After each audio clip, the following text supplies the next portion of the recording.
S'ha de reivindicar la cultura xarnega? Faig aquesta pregunta arran de la polèmica que hi ha hagut aquests dies, després que es fes pública la celebració que tindrà lloc d'aquí pocs dies del primer Festival de Cultura Xarnega impulsat per l'Ajuntament de Barcelona i que ha comissaria la Brigitte Vassallo, que va fer l'anunci a les xarxes socials, i això va generar tota una polèmica.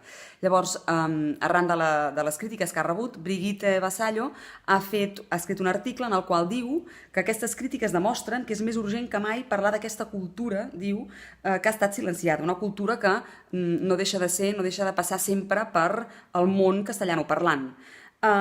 Diu Vassallo que xarnego continua sent avui un insult i que s'ha trobat sovint a la seva vida que li deien «torna-te'n a casa teva».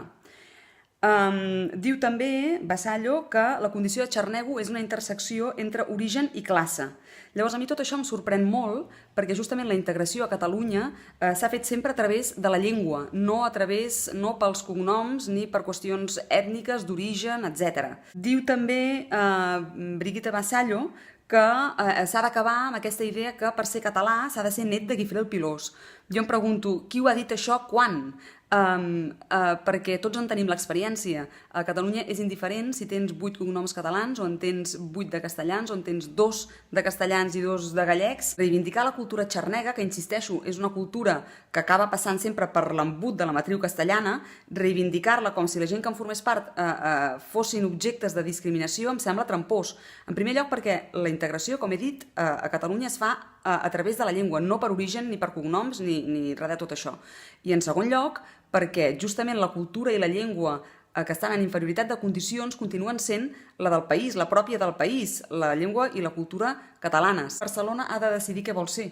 Hem de triar entre acabar sent una ciutat de províncies amb una identitat aigualida, succedani de la de qualsevol altra ciutat espanyola, o bé una ciutat que reconnecti amb el que tenim de més autèntic, amb el que ens fa ser rellevants, el que ens fa ser interessants, que és el que també ens farà ser més lliures perquè ens permetrà brillar amb llum pròpia al món.